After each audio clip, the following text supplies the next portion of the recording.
The tragic killing of unpopular city lawyer Kyalo Mbobu, who was well known for his legal acumen and political engagements, continues to draw attention all over the country. The assassination that happened on the evening of Tuesday, September 9th, just a few minutes to 7 p.m. along Magadi Road, near the Galerian Brookhouse Junction in Karen, was nothing but a premeditated murder. Detectives who responded promptly to the alarm firmly confirmed that no valuable was stolen from him, a picture that points away from robbery and heightens the suspicion that the killing was planned. But who wanted Mbobu dead and why? Wakati alishoot, alikimbia tu na kukalia yenye ilikuwa tayari pale juu. Hivyo ndio waliona. Wakati walipiga kelele, wakitoka kwa gari waenda wakishika huyo mtu alikalia tu pikipiki na kuenda. Na wale wajua wakajaribu kutoka kwa magari huko juu, tayari pikipiki imeshakata mbio. Kwa sababu pande ya kwenda Rongai kulikuwa na jamu kubwa, lakini pande nyingine hatukuwa na jamu. Sasa wakati walipiga kelele, nini unafanya? Tayari amekalia pikipiki yenye ilikuwa ready pale juu. Sisi sasa tukifika pale tunateremka, watu wanasema ashaenda. Basi watu pikipiki wanapanda wanasema mtu ameuawa tu hivyo. Kwani kuna kuuawa pia? Sasa ndio tukaenda tuende tuone kwa sababu kumejaa. Ndio kufika tutapata mtu ameshika tu steady, mtu wako smart, anatoka job, amefanya nini? Amekaa ameenda. Before his killing, Kyalo Mbobu was a man rarely seen on the screens or talked about, unlike many other prominent city lawyers. He was a man who executed his dealings and marked territories in whatever he got engaged in. The man served as the chairperson of the political party's disputes tribunal committee before paving way for his successor after a quiet tenure. But one incident seemingly had Mbobu in the limelight at one time in 2022 during the general elections, and it wasn't one to reckon. In recent days, a resurfaced video from then late chairperson of IEBC Wafula Chebukati has drawn fresh attention to Mbobu's past roles in highly sensitive legal and political affairs. In that video, Chebukati recounts an unexpected, uninvited visit at around 3 a.m. on August 15, 2022, when Mbobu, along with two others, former Attorney General and Busia Senator Amos Wako and former Cabinet Secretary and Jubilee Secretary General Raphael Tuju, visited him with an offer for him to alter the presidential election results.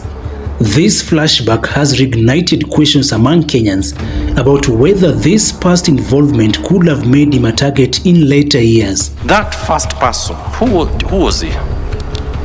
That is Honorable Raphael Tuju. He was at that point in time a cabinet secretary. Yes, Senator Amos Wako, former Attorney General, was also in the group. Right. Among the three people. The third person? The third person is Advocate Kyalo Mbobu. Yes. Who introduced himself as such. Yes. Introduced himself as an advocate. Yes. Right. Now, you then say that the attempt was to discuss tallying and results. Yes. How did you know that this is what they wanted to discuss? They introduced the purpose of the visit. They wanted to discuss about the tallying and the ongoing process.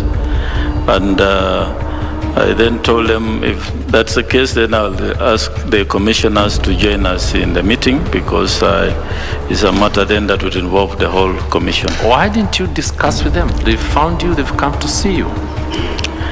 The election operation is not the chairperson's operation alone.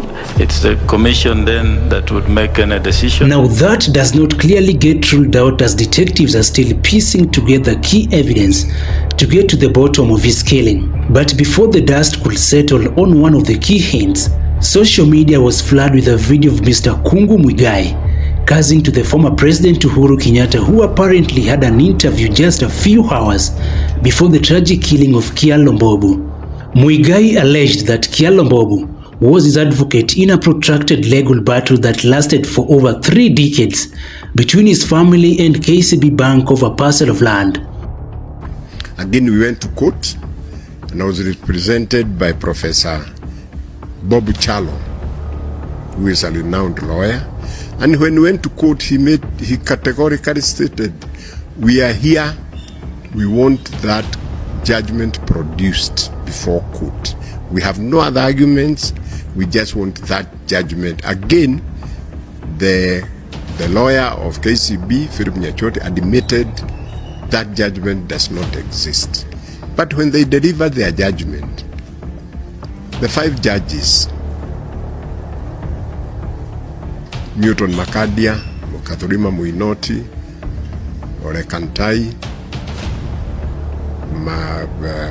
Mativo, and Tuyot, they ruled that indeed that judgment is there. They used the word that this judgment is in all the records of this court.